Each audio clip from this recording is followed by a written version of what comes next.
Siempre digo lo mismo, ese es lo que siempre digo cuando comienzo. Vamos a grabar. Y vamos a ver una sección que se llama Urinálisis y Parasitología. Es una sección muy bonita dentro del laboratorio porque estás haciendo como investigación diariamente. Es como una investigación que se hace además de la parte clínica, que se tiene que dar el diagnóstico. También descubres cosas todos los días. Y recuerdo que siempre que había un parásito que no veíamos hace tiempo o algún cristal que no se veía hace tiempo, cilindros, que no son de los siempre los más comunes, enseguida todos nos reuníamos a ver en el microscopio, porque esa es la idea, como ir refrescando los conocimientos y más laboratorios donde hay mucha especialización, donde uno no está todos los días viendo esas cosas, sino que está ubicado en una sola sección casi permanentemente. Entonces eso ayuda a volver a recordar y tener presente frescos los conocimientos. La sección de urinálisis, vamos a comenzar por el urinálisis. Depende mucho de la parte preanalítica, lo que haga el paciente, cómo él recoja la muestra, en qué momento entonces se recoge la muestra, se recoge, en qué momento se lleva al laboratorio también. Entonces, todas estas cosas ya ustedes saben que inciden directamente sobre el resultado que nosotros podamos entonces darle al paciente para que le lleve al médico. Si ustedes tienen la oportunidad, porque no siempre se tiene la oportunidad de hablar con los pacientes, recuerden los datos que deben tener en cuenta, recoger la orina de la primera micción de la mañana, siempre se dice que se recoja de chorro medio, aunque no sea para cultivo de orina. Usted le dice descarte un poquito del chorro, recoja chorro medio y después descarte lo demás en la taza donde esté orinando. También las muestras de orina sabemos que pueden ser recolectadas de diferentes formas. Lo normal en pacientes ambulatorios es que se recoja a través de chorro medio por micción espontánea, pero hay pacientes encamados en donde las orinas deben ser recogidas a través de los catéteres. Si es así, o hay pacientes que estén en su casa, que estén cateterizados, entonces la muestra es diferente, se recoge de una manera diferente, se funciona el mismo catéter, porque usted no puede recogerla del reservorio, porque eso está allí, tiene mucho tiempo y hay proliferación bacteriana. Así que todo va a cambiar, la química va a cambiar también. Entonces, hay diferentes formas, la punción suprapúbica, la recogida de orinas en bebés, todo eso son diferentes aspectos. Inclusive yo creo que les va a tener que tocar en algún momento ayudar a los padres a colocarles las bolsitas a las niñas, sobre todo que es diferente su anatomía pues que la de los varoncitos, que es mucho más fácil poder colocar una bolsita. En la niña siempre las mamás tienen un cierto cuidado porque es un área bastante delicada y por supuesto mucho más entonces en las bebés. ¿Qué necesitamos para hacer un urinálisis? Los conocimientos que tenemos en nuestra cabeza y por supuesto ciertos tipos de instrumentos y insumos, por ejemplo el envase. Ustedes saben que tiene que ser de plástico taparrosca, que evite entonces que se pueda derramar la muestra, transparente principalmente, pero también he visto envases que son de color ámbar, estos son buenos porque hace que se proteja mucho de la luz solar si se demora en el traslado de muestras. Una centrífuga, tubos cónicos, nosotros para poder entonces hacer las centrifugaciones en el laboratorio, el microscopio, portaobjetos y cubreobjetos. Si es una orina, un urinálisis de tipo convencional, si es el sistema de COBA, entonces la plaquita de COBA para hacer la lectura y goteros. Si es convencional no necesitamos ni goteros siquiera. Trabajamos entonces el examen químico con orina, ya ustedes saben, sin centrifugar, y leemos la tira reactiva. Ahorita les voy a poner un video de un equipo que es un lector de tiras y es muy eficiente cuando uno tiene una gran cantidad de muestras que procesar, por supuesto. Entonces se hace mucho más fácil porque toda la información puede pasar directamente al equipo, a la computadora, y validarse todo junto, el examen microscópico y el químico. Simplemente ustedes saben que tienen que guardar sus medidas de protección personal, bata, guantes, y realizar entonces el procedimiento del vertido entonces de la orina en el tubo cónico. Ustedes pueden evaluar allí también el aspecto y el color de la orina y proceder entonces a realizar el procedimiento de la tira de orina. Hay que darle cierto tiempo para que pueda entonces ser leída. Si lo hacemos de manera manual, de manera automatizada, entonces el mismo equipo completa el tiempo para entonces el emitir entonces el resultado. Y a través de ustedes saben ya que a través de la tira de orina podemos evaluar muchas enfermedades de origen renal y eso le da una gran información al médico.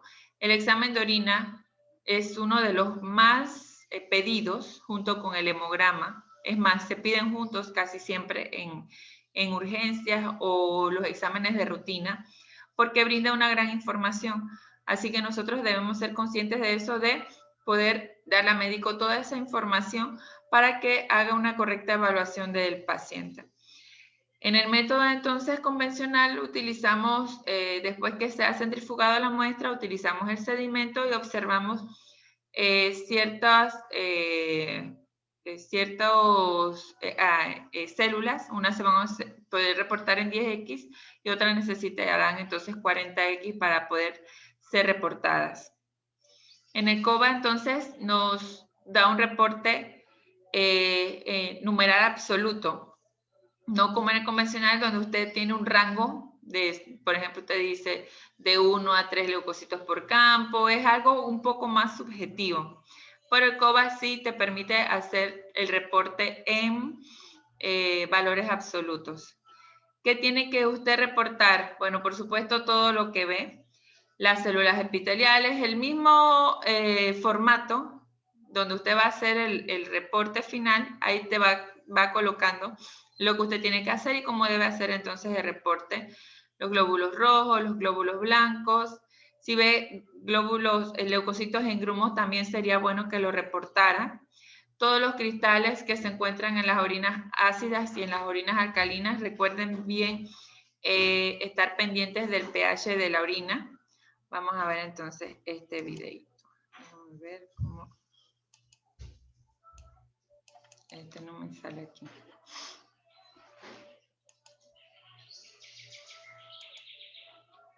Denme un segundo porque este no me va a abrir allí. Ya me di cuenta.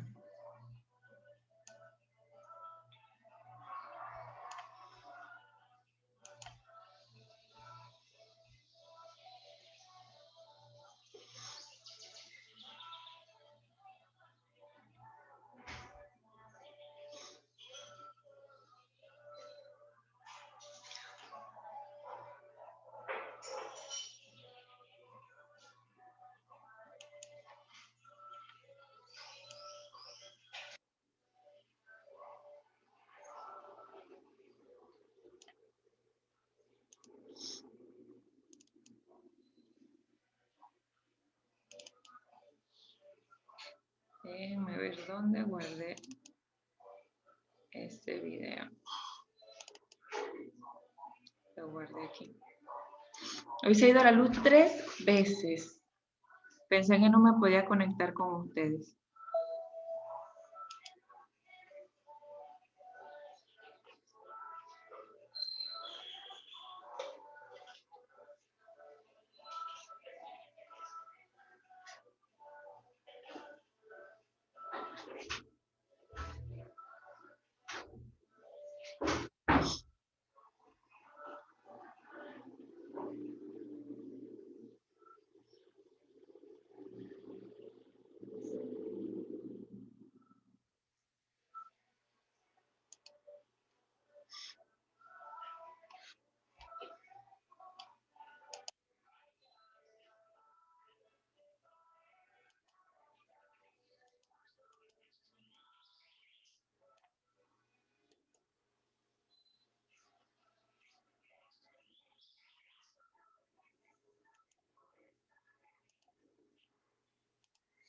Ay, ¿qué hice?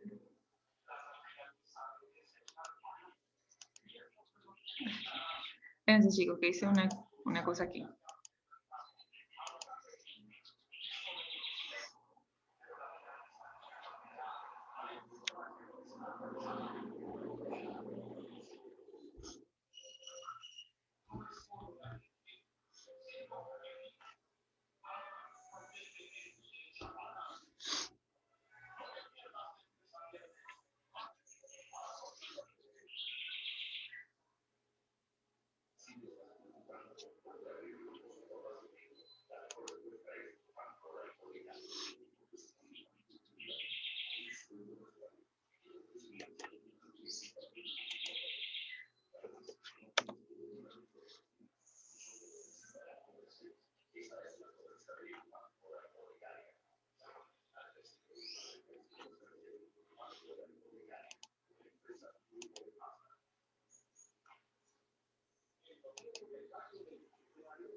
Ahora sí. Chicos, este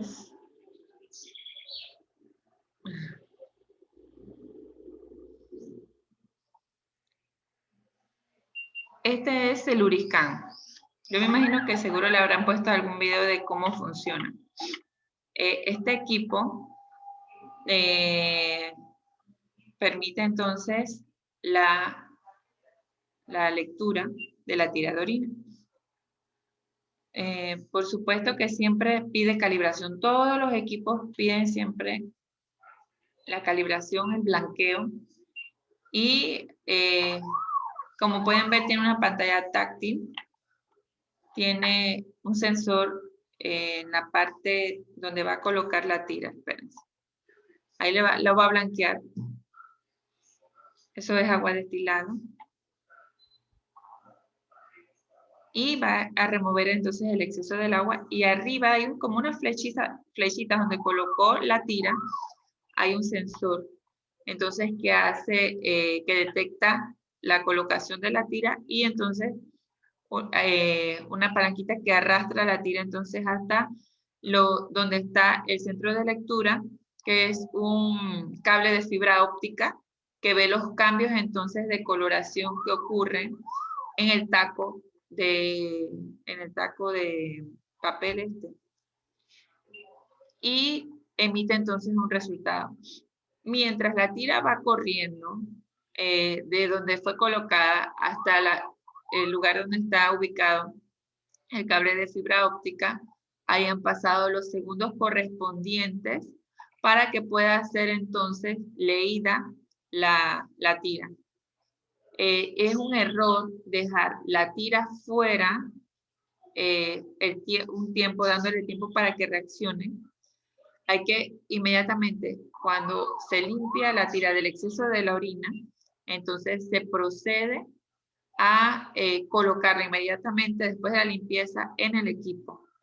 El equipo tiene un lugar donde todas las tiras van a ser entonces eliminadas y uno abre ese cajoncito y la bota en las bolsas rojas. Ese es el desecho, el único desecho que tiene. Tiene una impresora.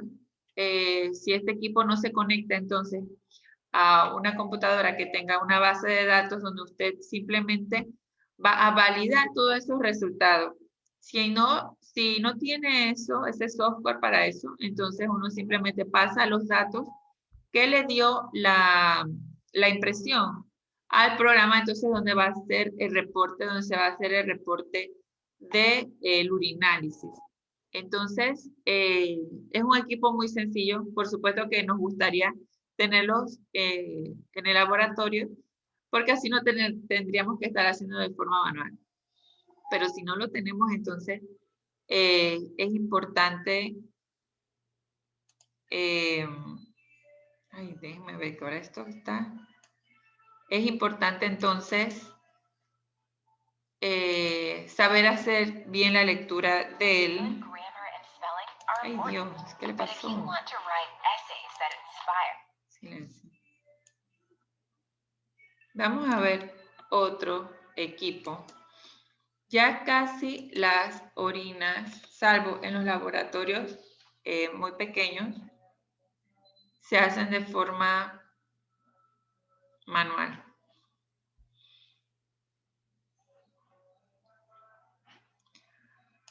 Hacemos más el urinálisis de forma automatizada. Este es un equipo de la casa de los Beckman Coulter, que es una casa comercial muy reconocida que hace equipos súper buenos y se llama Iris. Es un IQ200, es un equipo automatizado para la lectura de la microscopía. Lo hace sin orina sin centrifugar, porque tiene un sistema en donde absorbe una única aguja, en donde va a absorber una pequeña cantidad de orina. La orina va a pasar por un canal que es totalmente plano y allí se van a tomar aproximadamente 500 fotografías de la orina que entonces está pasando por ese conducto. Esas fotografías van a ser analizadas en una base de datos y va a hacerlo de forma comparativa con la información que ya tiene suministrada entonces en su base de datos. Ya sabe el equipo, a través de eso, va haciendo la separación de las imágenes y nos va dando entonces un resultado. Por supuesto que nosotros tenemos que validar ese resultado y ahí se van a ver, miren, todo lo que te permite ver, las células blancas, los grumos, las células rojas, los eritrocitos, el epitelio, las células epiteliales, las tubulares, células que de repente no están clasificadas. Todos los cilindros se pueden observar, todos, absolutamente todos. Los cristales, bacterias, levaduras, la mucosidad y los espermatozoides. Esas son las categorías en donde pueden caer las 500 fotos que están allí. Si hay alguna de las fotos que el equipo no pueda clasificar, los pone en un ítem que se llama sin clasificar, porque no sabe dónde meterlas, porque de repente es un epitelio que se dobló, o es, por ejemplo, otra cosa, o cristales que a veces se pegan, que no logran entonces clasificarlos. Y nosotros nos vamos a ese ítem donde dice sin clasificar y podemos entonces irlos ubicando según el conocimiento que nosotros tenemos.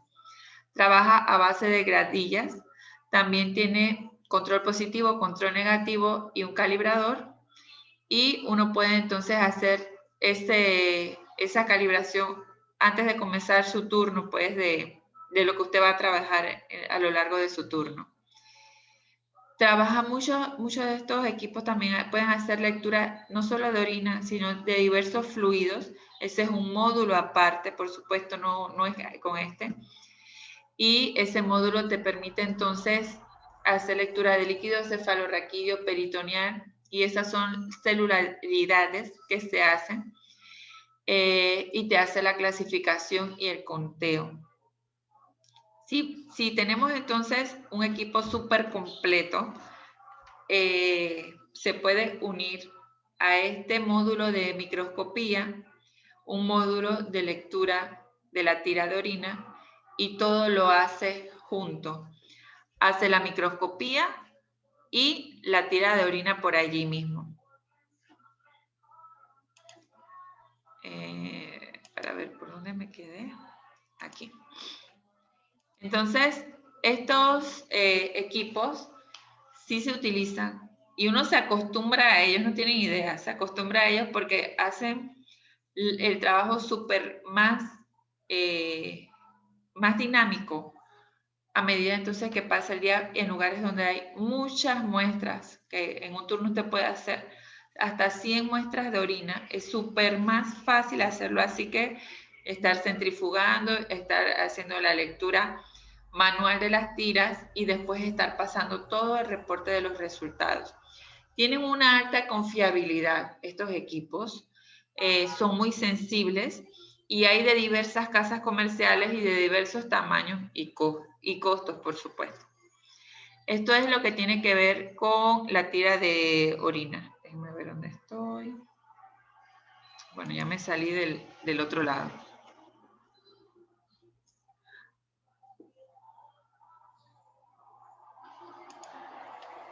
Bueno, en el área de la parasitología, en la parasitología estamos acostumbrados que lo que se observa o las muestras que más se estudian en esta área es para la determinación de parásitos intestinales. Pero el área de parasitología debería ser toda la parasitología en general, de parásitos tisulares y parásitos hemáticos. Entonces, no solamente está la búsqueda en este tipo de muestras que son las heces, también debería estar el personal adecuado y debería estar entonces comprometido para hacer otro tipo de exámenes. ¿Qué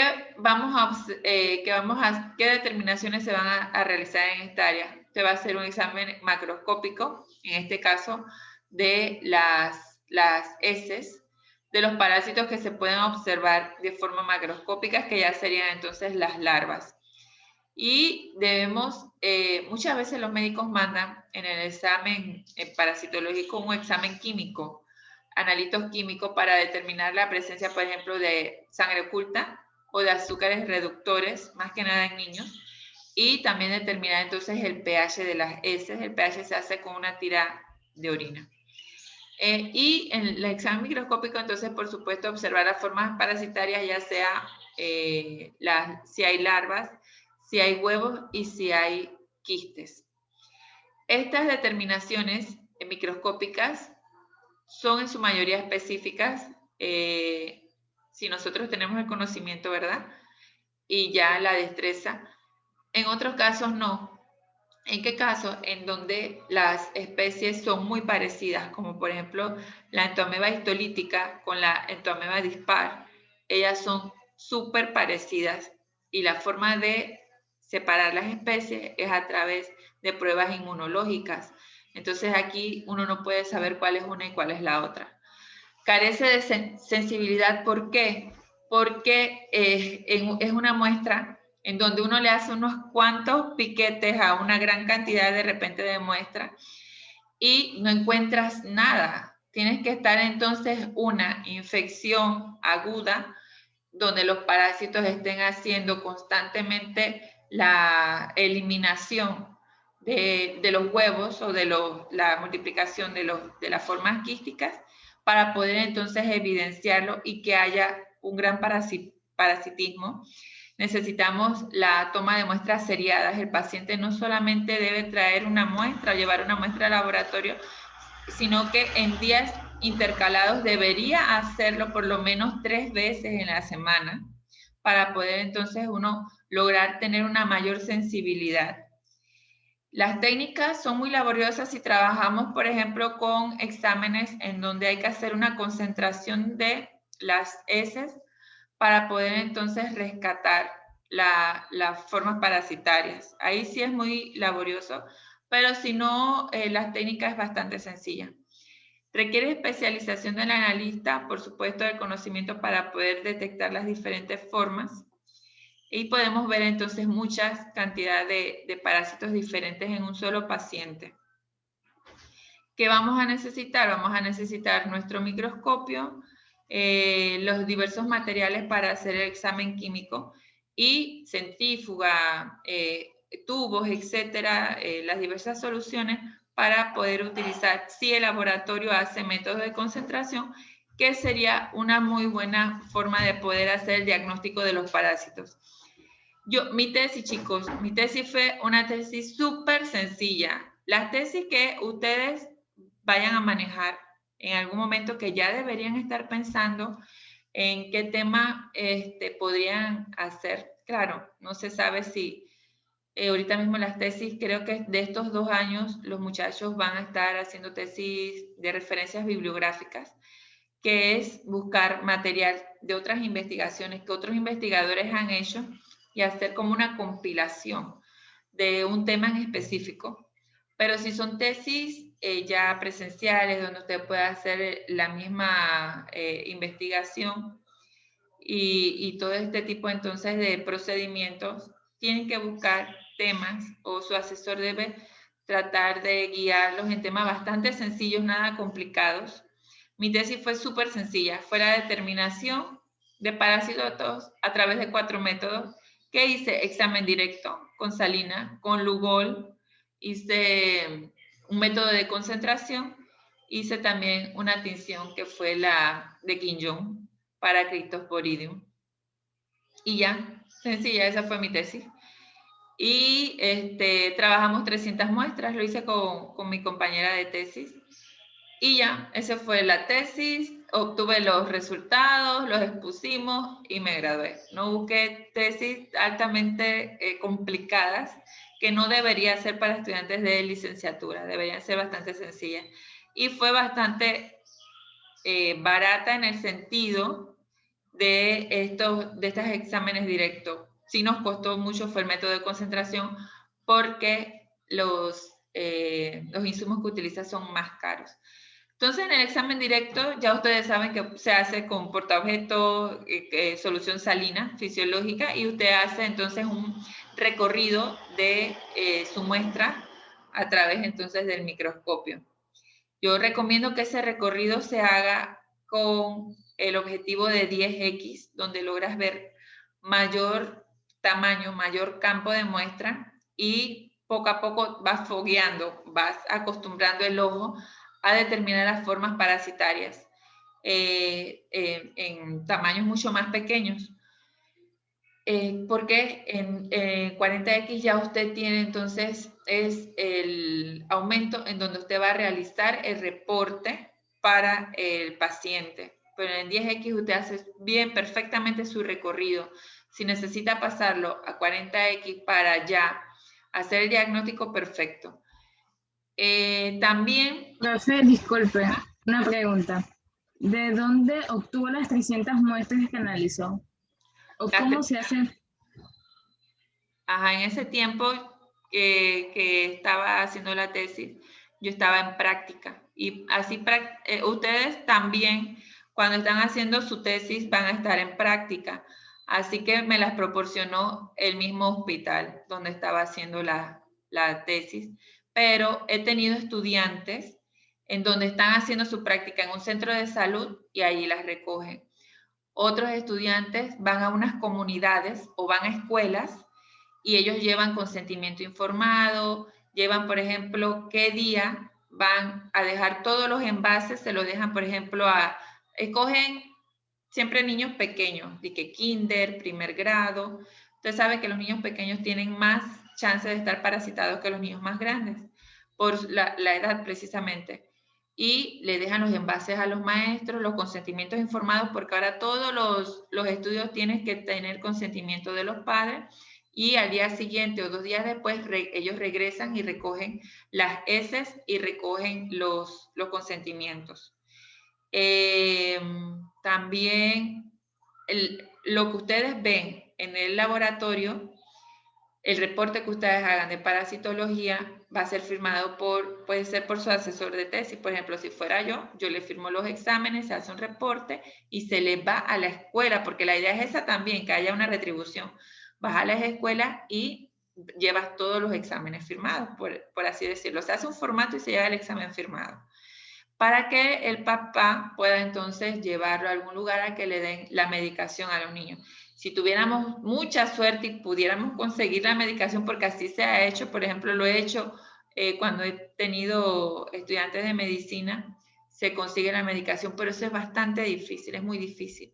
Entonces es suficiente con que usted lleve el reporte otra vez donde las maestras, y las maestras también le mandan eso en los cuadernos a los papás.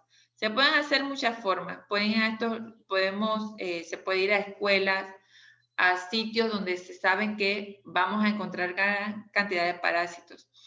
Una vez yo hice un estudio con unos chicos en la escuela de Doleguita, aquí cerquita, con un grupo de, no me acuerdo de qué muchachos, era cuando una vez me tocaba parasitología y encontramos parásitos intestinales. Entonces usted puede ubicar su tesis en un sitio, en un área geográfica, ubica una escuela.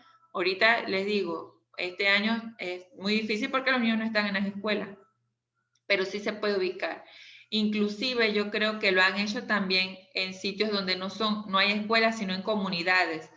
Entonces hay muchas formas de que se hagan las colectas de las heces. Lo más fácil es donde usted practica y usted se lleva, una vez procesadas las muestras, usted se las lleva, claro, con el permiso entonces de el jefe de laboratorio, porque en la tesis usted tiene que poner de dónde sacó las muestras. Eso tiene que ir como dato para saber entonces dónde está usted trabajando. Gracias, profe. Ok, entonces, con el UGOL entonces, más que nada ya ustedes saben para los protozoarios, entonces poder hacer un mejor diagnóstico, sobre todo porque se va a teñir las vacuolas, los núcleos y se pueden observar mucho mejor y hacer el diagnóstico. El UGOL siempre, cuando se añade, que hemos visto las muestras en fresco con la solución salina, usted añade entonces por un ladito del cupreobjeto, añade el UGOL y ahí puede entonces lograr hacer el diagnóstico ya definitivo de estos parásitos. Las ventajas es el método más fácil, económico, rápido y es el método que se utiliza en toda la mayoría de los laboratorios. Por ejemplo, de aquí los regionales sí sé que ese es el que se utiliza. La desventaja va a tener entonces evaluación de muy poca cantidad de la muestra porque con el mismo palillito con que usted va a colocar la muestra en el portaobjeto, usted puede hacer unos cuantos piquetes en la muestra, pero eso no te indica que vas a tomar la cantidad relativamente que necesitas para poder entonces hacer una evaluación con un alto porcentaje de sensibilidad. Bueno, aquí están, ya ustedes ya ustedes reconocen todo este tipo de muestras. El blastocitis se reporta. Hay mucha gente que no reporta el blastocitis y yo no sé por qué. Es porque dice que es un parásito comensal o que no son formas parasitarias. Otros dicen que no son formas parasitarias. En lo que he leído, sí es un parásito. Él tiene diferentes formas a lo largo de su ciclo de vida, tiene diferentes formas y es importante el reporte porque no todos somos iguales. Hay una canción de Rubén Blades que se llama ¿A dónde van los desaparecidos? No sé si es de Rubén Blades con Maná, pero dice así, y hay una frase que dice, porque no todos somos iguales. Y esa frase es muy real, no todos somos iguales. Entonces, no todos tenemos la misma inmunidad, no todos tenemos nuestro sistema funcionando bien y no sabemos si este blastocitis que puede permanecer de forma comensal en muchos de nosotros, en otras personas causan enfermedades intestinales. Entonces, sí es correcto, para mí es correcto el reporte de este parásito. Y ustedes pueden buscar, si no están conformes con eso que les estoy diciendo, busquen investigaciones o artículos científicos en donde puedan validar esa información. Si no están de acuerdo y otros artículos le dicen que no se reporta, pero si ustedes estuvieran conmigo practicando en el área de parasitología, yo les pediría que lo coloquen y lo reporten en las diversas formas que tienen, de diversos tamaños y diversas formas, pero el reporte debe hacerse. ¿Qué más para ver? Los métodos de concentración. Estos métodos, el detalle de ellos es que son muy buenos porque te evalúan una mayor cantidad de muestra. Hay que tener bastante muestra para hacer el método.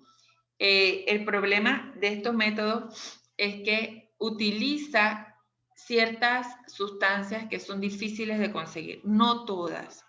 Hay unos métodos que se pueden hacer, por ejemplo, por flotación, en donde se utiliza soluciones azucaradas con alto contenido de glucosa, otras soluciones con sulfato de zinc, otras soluciones con cloruro de sodio saturados. Y estos 3 tipos de materiales lo que hacen es, lo que hacen es que los parásitos flotan por la saturación de los mismos materiales, las formas parasitarias livianas, como son los quistes y los huevos, ellos van a flotar. Una vez se ha realizado el procedimiento, ellos van a quedar como en forma de película en la parte superior del tubo en donde se va a centrifugar, y usted puede atraparlos allí. Puede atraparlos con un asa, puede atraparlos inclusive colocando que la superficie del tubo donde se ha realizado todo el procedimiento toque el cubreobjeto o el portaobjeto, y uno lo deja ahí un tiempito para que se peguen y luego se observa en el microscopio. También, ¿cuál es la ventaja de estos métodos? Tenemos muestras altamente limpias, libres de todos esos frijoles y todas esas lechugas que nos comemos, de todos esos detritos que se dice, de todas esas cosas que nos pueden causar que se escondan los parásitos ahí, las formas, o que nos pueden causar que no sepamos bien si estamos viendo un parásito o es otra cosa. Si ustedes el año pasado les tocaba tercer año parasitología, y bueno, yo sé que han perdido este tiempo, cuando vayan a práctica tienen que aprovechar todo lo que puedan en esta sección, porque es afinando el ojo que uno logra encontrarlos. Hay muchos, ¿cómo se llama eso? Chicos, ayúdenme, a veces se me olvidan las palabras. Hay muchas cosas que tienen formas parasitarias, que son muy igualitos.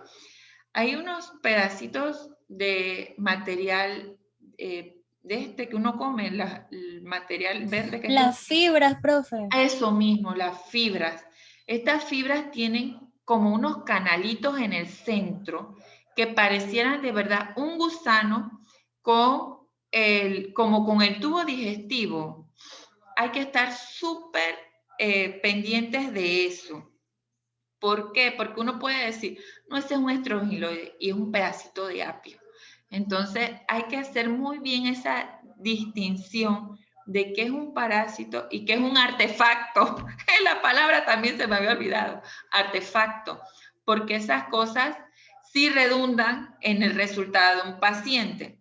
Yo vi un reporte de un paciente, de un colega, en donde la hija de la mamá, bueno, la hija de una colega, la niña, ella le trajo a la persona que estaba en un área para que le hiciera la parasitología, y le hizo un reporte. Y esa persona me lo lleva a mí y me dice, mira, la niña tiene estrongiloides. Y yo, ¿qué? No puede ser, si esa niña es una niña de su casa y su mamá y no sé qué, y una niña chiquita como de 5 años. En serio, tráeme la muestra para verlo, porque uno siempre se queda, el tecnólogo tiene que ser investigativo también. Tráeme acá la muestra para verla, vamos a montarla otra vez. La montamos, eran puros artefactos, y se lo enseñé porque es malo que tú mismo reportes los resultados de tu familia o de uno mismo, porque no sé qué pasa psicológicamente, pero no, como que no logras hacerlo objetivamente. Entonces ella lo veía y yo le dije, mira, estos son artefactos, esto no es estrongiloide. Tráeme 2 muestras seguidas más en días diferentes para hacerlo con la técnica de que esté seriado. Efectivamente lo trajo. Ya los 2 días que seguían, la niña por supuesto no tenía medicación ni nada, no había fibra, seguro el día anterior había comido algo parecido. Entonces sí incide el reporte que uno hace en un paciente que les vas a administrar un antiparasitario que no sabemos cómo le puede causar daño, en qué rango etario está ese paciente, si es bebé, si es un adulto mayor, que son los extremos más sensibles de las edades en la vida de una persona. Entonces sí incide cuando usted no está seguro de algo, siempre vas a tener un compañero que te ayude. Y si no tienes, se le toma una foto al microscopio y se la manda a una persona donde tú sabes que te va a poder ayudar a resolver esa duda. Los métodos de sedimentación utilizan, en vez de utilizar el sobrenadante, utilizas el sedimento. Vamos a ver entonces unos de esos. Y bueno, hay otros métodos, por ejemplo, el método de CATOCAT, que es un procedimiento que se realiza para cuantificar huevos. Eso es en el caso, sobre todo, de las tenias. Aquí nosotros tenemos el porcentaje de infecciones por tenias es muy bajo, a pesar que tenemos un consumo muy alto de carne de cerdo, pero tenemos esa parasitosis es muy, muy baja. Pienso que la gente cocina muy bien sus alimentos. Y tenemos tinciones para determinar parásitos intestinales. La que más utilizamos es la de Quinjón para el diagnóstico de Cryptosporidium. Se puede hacer en heces frescas, pero tienes que tener un alto tiempo viendo formas frescas, porque es una membranita solamente que uno logra ver a través de la heces. Por supuesto que no es recomendable, que la técnica por excelencia debería ser entonces para el reporte la tinción con Quinjón. Entonces, para todos estos procedimientos, ya sea flotación o concentración, tiene que haber entonces un procedimiento previo, que sería entonces la filtración de las heces.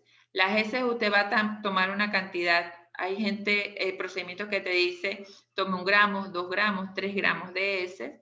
Va a hacer una homogenización con agua destilada. Muchas veces otros lo hacen con solución salina para no romper, entonces no lisar las formas. Y luego de eso se va a filtrar a través de una gasa.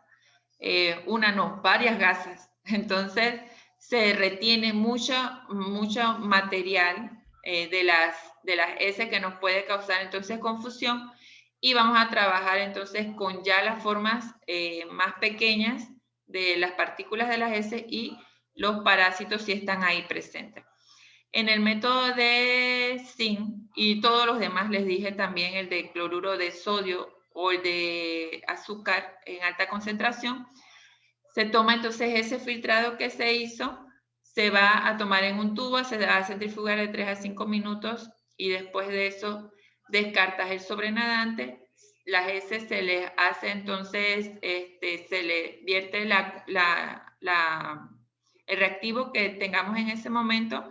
Si es solución de sulfato de zinc, se coloca esa solución en el tubo que realizamos la centrifugación, y lo que se procede es tratar de colocar entonces hasta el tope del tubo en una mesa, en un lugar donde no haya vibración, y se puede entonces tomar dejando, hay que esperar de 3 a 5 minutos para que las formas vayan flotando y puedan entonces tomarse esa película de encima. Lo que dice muchas técnicas es que debería colocarse el portaobjeto con la superficie entonces del líquido, darle un tiempo y después entonces voltearlo, colocarle un cubreobjeto y proceder a leerlo. Hay otras personas, otras técnicas que colocan el cubreobjeto y luego lo ponen encima de un portaobjeto. Hay otras técnicas que te dicen que con un asa puedes levantar la película y ahí vienen todos los quistes. ¿Para qué es bueno estos métodos? Para los huevos, le dije a los protozoarios, como vas a evaluar una gran porción de la muestra, porque estamos hablando de gramos, no de piquetitos, entonces la sensibilidad es más alta. Estas metodologías de flotación, los reactivos no son tan caros. No puedo decir que sea más fácil, pero porque es más laboriosa, porque ya estás pesando, ya estás centrifugando, ya estás virtiendo, decantando, no es lo mismo que montar una placa en directo, y es más rápido que la que vamos a ver ahorita, que es el método de concentración. Este se llama el método del etilacetato o formol éter o método de Ricci. Lo que hay que hacer en este método, hay muchas formas de hacerlo, yo nada más se los estoy diciendo a grosso modo, es que el filtrado que ustedes hicieron primero de las heces se va a centrifugar, se va a decantar el sobrenadante y esa operación usted la va a realizar las veces que sea necesaria hasta que tenga entonces un sobrenadante completamente limpio. Cuando usted ve el sobrenadante que está limpio, ese va a ser su última centrifugación. Va a agregar entonces la cantidad que te digan de formol o formalina, se deja reposar, luego de eso entonces se va a, creo que va a centrifugar y después se va a agregar el éter. El detalle del éter es que se utiliza para la extracción de ciertas drogas de uso, ¿cómo se llama? De uso, pues, de la gente que tiene que ver con el manejo de las drogas. Y es muy difícil conseguirlo. Por lo menos a nosotros, cuando hice la tesis, nos costó mucho conseguir el éter y nos los dieron en unas cantidades muy pequeñas, en donde se sabía, lo compramos en poca cantidad, donde se sabía que esa cantidad no iba a ser utilizada para la extracción de este tipo de químicos, de compuestos. Así que aquí con lo que vamos a trabajar es con el sedimento. Vamos a decantar entonces los reactivos y trabajamos entonces con el sedimento. Esta técnica es súper, les voy a decir, porque también hacía las de flotación también. Esta técnica es muy bonita porque la cantidad de artefactos o de compuestos que tengan las heces es tan poca que usted prácticamente lo que va a ver son las formas parasitarias. Se ven claritas, bonitas. Es como para tomarles una foto y que salgan en revista. Diagnostica también los huevos, los quistes, tiene una sensibilidad muy alta porque estamos trabajando entonces con otro tipo, con más muestras y otro tipo de reactivos. Por supuesto que es más laboriosa y requiere un mayor tiempo. Estamos hablando de varias centrifugaciones y varias adiciones de reactivos y después de eso usted se tiene que sentar en el microscopio a hacer entonces la lectura y reporte. El quinjón, entonces, el parásito tiene un alto contenido de los ácidos micólicos en su membrana externa y por eso se puede teñir al igual que los bacilos de la tuberculosis. Así que aprovechando esta condición del parásito, se adecuó la técnica entonces para el Cryptosporidium. Se hace quinjón porque la técnica aquí no necesita flameado como en los bacilos de la tuberculosis, que sí necesita un factor calórico adicional para que el tinte penetre. Aquí no es necesario. También porque la estructura parasitaria es mucho más grande. Y usted puede ver perfectamente y reportar ese parásito. Es importante el reporte porque no todo el mundo va a estar infectado con él, sino personas que tengan algún tipo de morbilidad, algún tipo de baja en su sistema inmunológico. Entonces, este parásito puede ingresar y parasitar a ese tipo de personas. No todo lo vamos a tener. ¿Qué más, chicos? Para ver, otros métodos diagnósticos. Esta sección de parasitología o esta área de parasitología se brinda para que nosotros podamos hacer ciencia, como decimos, o podamos hacer investigación. Si a usted su jefe le dice, oye, te voy a traer una tal metodología o tal reactivo para que logremos hacer una mayor captación de parásitos, por supuesto que usted le va a decir, ay, sí, lo necesitamos. Porque qué aburrido sería nada más tener que ver toda tu vida todos los parásitos en fresco. Si eso es lo que tenemos, porque así está establecido y el laboratorio no cuenta con presupuesto para poder realizar otras cosas, ni modo, hay que hacerlo y hacerlo bien. Usted pide sus heces seriadas a sus pacientes. Pero si tenemos la posibilidad de poder utilizar otra metodología, por supuesto que la vamos a aceptar de forma muy feliz para poder hacerlo.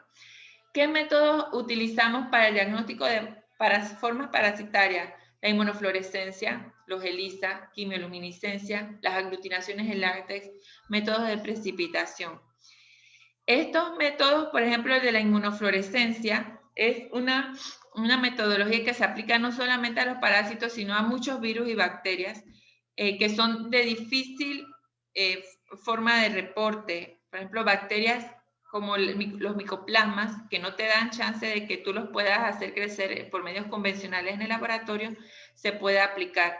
En el caso del Cryptosporidium, aquí estamos viendo Cryptosporidium y Giardia, que la Giardia es un parásito que usted puede decir, no, si nosotros podemos ver una Giardia en unas heces, sí se puede ver, pero hay personas que tienen tapizados sus membranas intestinales de estos parásitos y no se logra observar en las heces. Mientras tanto, la persona está con un cuadro gastrointestinal agudo, muy fuerte, los niños sobre todo. Entonces, hay que realizar un diagnóstico diferente para ver si el parásito está presente. Entonces, en esta técnica lo que vamos a trabajar con las heces, las formas, las cantidades que estén, las puede entonces el método diagnosticar, no necesita estar tan parasitado. Y lo que se hace es fijar una suspensión de las heces del paciente a un portaobjeto y la inmunofluorescencia, ya sea directa o indirecta, es como una tinción. Usted tiene entonces que fijar la muestra y ahí van a estar los antígenos, que son el Cryptosporidium y la Giardia, o los parásitos que usted, que el reactivo diga que va a determinar. Luego de eso se procede entonces aquí, como es directo, se va a agregar el conjugado. El conjugado es un anticuerpo marcado entonces con un fluorocromo, porque estamos hablando de inmunofluorescencia.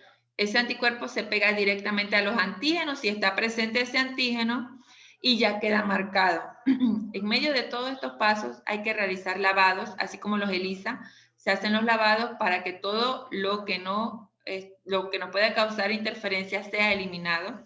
Y luego se procede, cuando ya está la tinción realizada, al montaje de los portaobjetos, del cubreobjeto, perdón, se le coloca un cubreobjeto con un aceite en el medio para que se maximice entonces lo que vamos a ver en el microscopio. Se utiliza un microscopio de inmunofluorescencia, es especial para eso, y luego se procede a observar en un cuarto oscuro preferiblemente. Dependiendo con el fluorocromo que estemos trabajando, así vamos a ver entonces las coloraciones. En este caso se dice que este verde manzana es positivo y todo lo que no sea verde manzana es negativo. Así que el fondo usted lo está viendo de color rojo, que sería la tinción de contraste. Se puede observar las formas entonces de los quistes de los Cryptosporidium y mire que se ven los trofozoitos de la Giardia también. Y ahí se ven muy bien los quistes de la Giardia, que son de esa forma así como medias ovaladas. Entonces es una técnica es muy altamente sensible y por supuesto que es específica porque estamos hablando de anticuerpos, en este caso, y muchos monoclonales. Entonces, no es rápida, pero el diagnóstico sí es muy rápido porque apenas usted ve la fluorescencia ya sabe de que el parásito está presente. Para ver también, habitualmente se usa para ver aquí. Ajá. Bueno, se utiliza también aquí ve, para especies isomórficas del mismo género, la Entamoeba histolítica y la Entamoeba dispar. Entonces, esa es una metodología que sí nos evidencia las dos especies que existen. Costo, desventajas, por supuesto que es mayor costo, es más tediosa, pero nosotros no estamos para estar vagueando en el laboratorio, así que tenemos que trabajar. Y usted le va cogiendo el ritmo a este tipo de técnica que lo va a hacer tan rápidamente como si hiciera una prueba en directo y es muy bonita. Los coproantígenos son muestras o son pruebas de cassette, son inmunocromatografía, en donde vamos a tener que utilizar las heces del paciente y se hace una suspensión.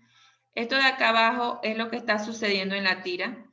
En la tira primero vamos a tener un área donde vamos a agregar la suspensión de las heces y en esa área va a estar un conjugado, que es un anticuerpo, va a estar marcado con algo que le dé color, oro coloidal, plata, látex, ese tipo de sustancias, entonces le dan color para evidenciarlo si está positivo. A medida que va ocurriendo el desplazamiento de la muestra a través de la tira de nitrocelulosa, entonces se van a ir uniendo la fracción del conjugado con el antígeno parasitario, va viajando y va a caer en la zona de test del paciente. ¿Qué hay en esa zona de test?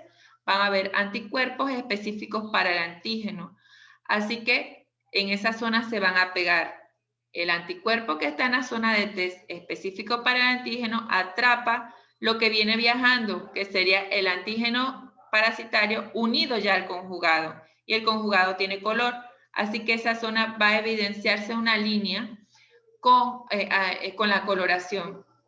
Si no hay antígeno del que estemos buscando, que son casi siempre este tipo de parásitos como Cryptosporidium, que es difícil de encontrar si usted no le hace la tinción de Quinjón, o Yardia, o las entoamebas histolíticas, todo este tipo de parásitos que son más difíciles de encontrar.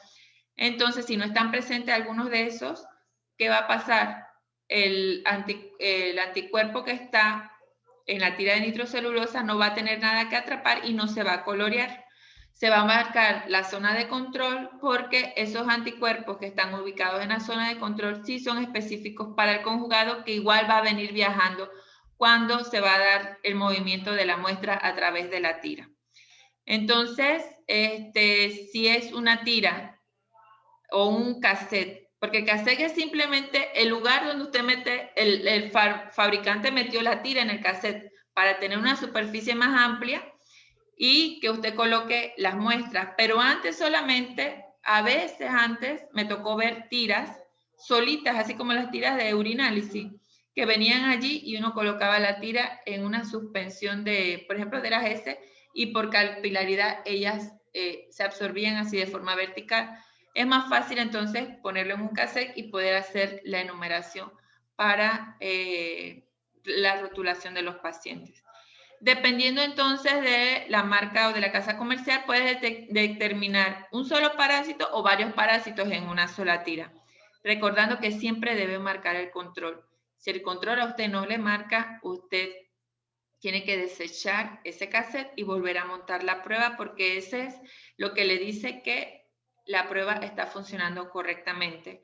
Estos tipos de cassette son bien caros, chicos, súper caros, pero son tan buenos que vale la pena comprarlos. Para esos pacientes les digo que no pueden, que uno no les encuentra fácilmente parásitos y que presentan toda la sintomatología. ¿Qué hace el gastroenterólogo? Manda un coproantígeno parasitario, se llama el examen, y allí, si de verdad el paciente tiene los parásitos, pero la descarga es tan baja, entonces que nosotros no lo podemos ver con el microscopio, el médico manda esto, porque él sí está seguro que esa es la sintomatología del paciente. En el diagnóstico molecular tenemos lo que está a la vanguardia y tenemos una gran cantidad de parásitos que se pueden determinar, parásitos súper difíciles de encontrar, y por supuesto hay algunos que no están en nuestra área, se pueden entonces encontrar. Ahí les dejo las diapositivas para que las logren ver después. La sangre oculta, ¿por qué les pongo esto? Porque es una prueba además que es básica en el área de parasitología. Hay una serie de indicaciones que usted le tiene que decir al paciente antes de realizarse la prueba si el médico no se los ha dicho antes, como por ejemplo que debe evitar comer carne roja antes de realizarse el examen. Hay frutas y verduras, sobre todo las que contienen ácido cítrico, vitamina C. Eso también enmascara la reacción o puede darle un falso positivo. Algunos medicamentos, las mujeres que están con la menstruación. Entonces es muy bueno este examen porque evidencia la presencia, por ejemplo, de la evaluación de anemia, la pérdida de sangre, de cáncer, de algún tipo de inflamación del intestino, de hemorroides, todo eso. Este examen le permite al médico entonces hacer un diagnóstico de dónde probablemente está viniendo la hemorragia o la pérdida de sangre. También tenemos para las infecciones que no son de origen bacteriano y que es difícil poder hacer un cultivo, las pruebas rápidas de cassette para los virus gastrointestinales. Y aquí tenemos entonces, por ejemplo, rotavirus, adenovirus, astrovirus, norovirus. Hay un virus que se llama sapovirus que solamente se puede diagnosticar por biología molecular. No hay otra forma de poder diagnosticarlo. Y por eso es importante la inclusión de estas metodologías en todas las áreas de laboratorio, aunque sea con equipos muy pequeños, pero que nos logran poder entonces diagnosticar este tipo de microorganismos. Bueno, eso funciona igual que una prueba porque son inmunocromatográficas igual. El pylori es una prueba o una bacteria que se tiene que evidenciar y reportar a través de una prueba directa de las heces. La detección serológica, o sea, por medio de los anticuerpos en la sangre, es poco recomendada. Hay médicos que sí la envían, pero en las fases muy tempranas de la enfermedad muchas veces no se logran conseguir los anticuerpos porque todavía el sistema los está procesando. Así que es mejor realizar la determinación del agente directamente de las heces y el pylori, que está en su ubicación para su infección es en el área del estómago, en la mucosa estomacal, pero la eliminación la va a realizar a través de las heces de los diversos antígenos bacterianos.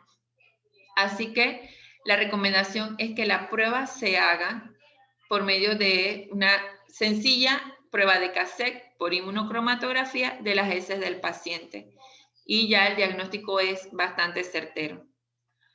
Les digo, también les había dicho al principio que no solamente debemos estar enfocados en el área de parasitología, en los parásitos intestinales, sino también en todo tipo de parásitos que puedan llegar a nuestro laboratorio, como por ejemplo la malaria. Aquí les presento pruebas rápidas que van a detectar diferentes antígenos de las diferentes especies y uno puede fácilmente hacer el diagnóstico a través de una muestra de sangre entera. Vamos a tener las formas como por ejemplo el Vivax o el Falciparum, que son los que más están aquí presentes, por ejemplo aquí en la provincia. Pero no necesariamente necesitamos trabajar con pruebas rápidas, sino que podemos hacerlo a través también de la gota gruesa, que las placas lleguen a nuestro laboratorio o que se tome este tipo de muestra en el laboratorio y usted pueda entonces realizar el diagnóstico de las diversas formas. Necesitamos entonces estudiar bien las diferentes formas parasitarias para poder entonces realizar el diagnóstico. La leishmaniasis también la podemos entonces nosotros reportar.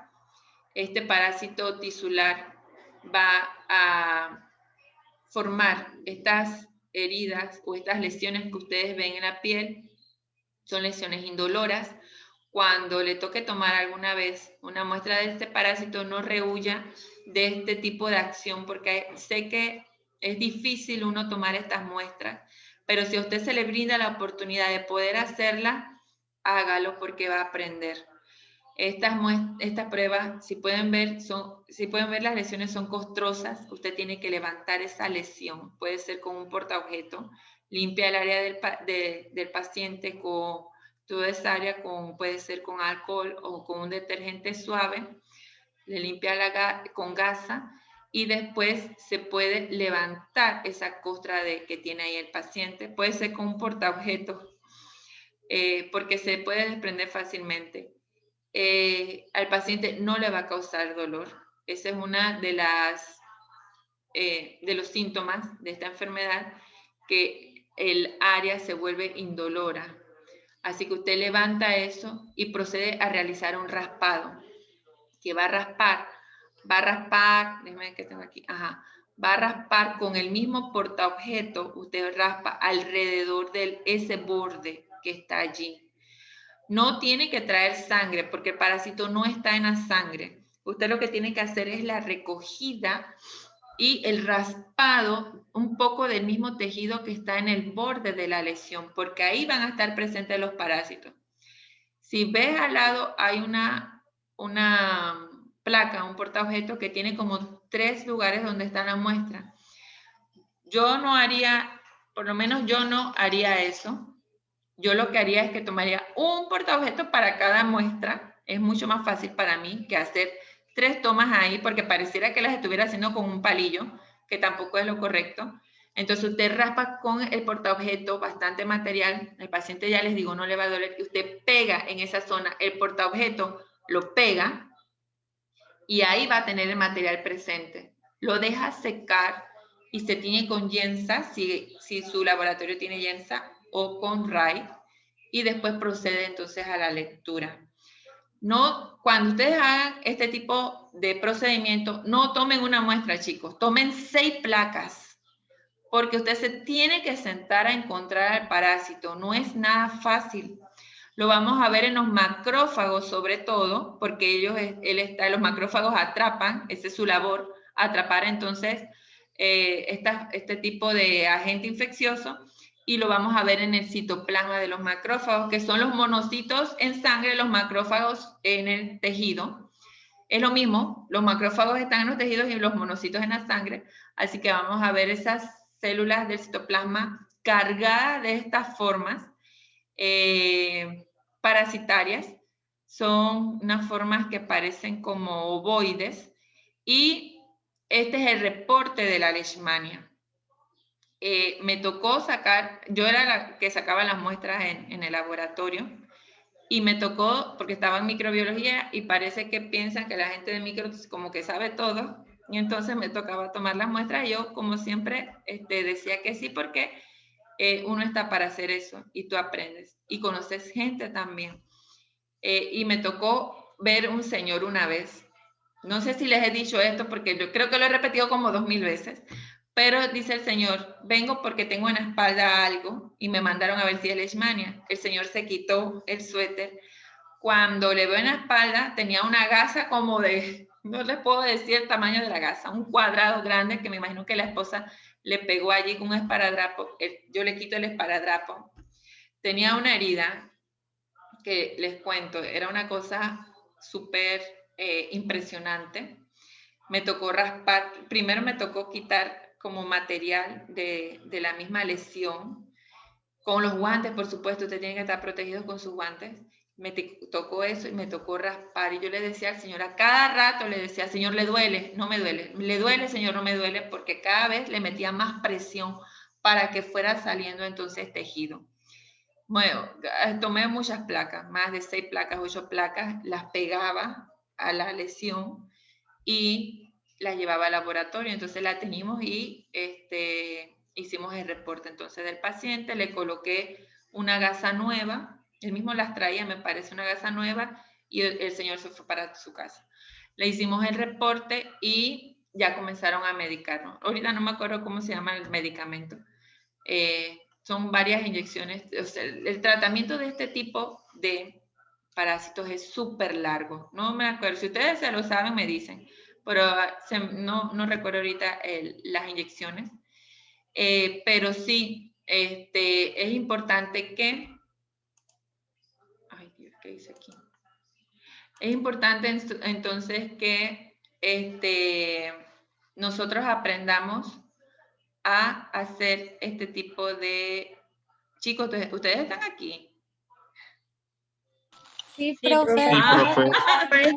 Yo dije, ¿por qué estoy viendo tan poquita gente? Es que algo le toqué aquí. Ya vi que están los 17. ¿Ve alguna pregunta acerca de la clase? Profe, a mí me quedó la duda de cómo se realiza la toma del pH de las muestras de S, porque usted mencionó que se realiza con la tira reactiva de la de orina. Ajá. Eso nada más uno con un palillito pica las heces y lo coloca en el taquito del pH de las heces, y ella te va a marcar, te va a poner entonces los colores que tenga, si es ácida más verde, si es alcalina, si es ácida más amarilla, si es alcalina se va a poner más verde, y uno simplemente lo hace el cotejo con el envase. Ah, pero entonces se pone la misma muestra allí. Ajá, se pone la misma muestra. Por lo ok. general, cuando mandan ese tipo de examen, las muestras están un poco pastosas o diarreicas. Entonces es más fácil, porque en muestras sólidas casi no mandan los exámenes porque los pacientes no tienen esa sintomatología, pues.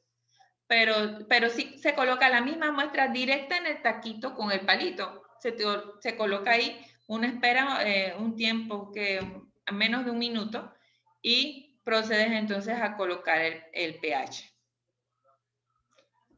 Para los azúcares reductores sí es otra, no es en el taquito que dice glucosa de la orina, sino es otro tipo de ¿cómo se llama? De reactivo.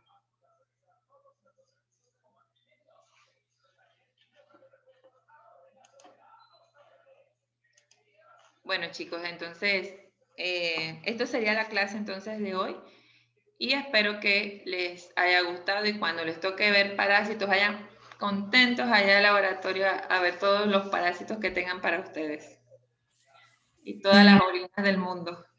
Oye, Profe. Fátima, tenías que hacer algo, ¿verdad? ¿Vamos a hacerlo la otra semana? ¿Está bien, pa? Está bien, pues chicos, nos vemos entonces la otra semana. Dios primero. Hasta luego, profe. Hasta Gracias. luego. Hasta Luego, luego. profe. Hasta luego. Profe. Hasta luego.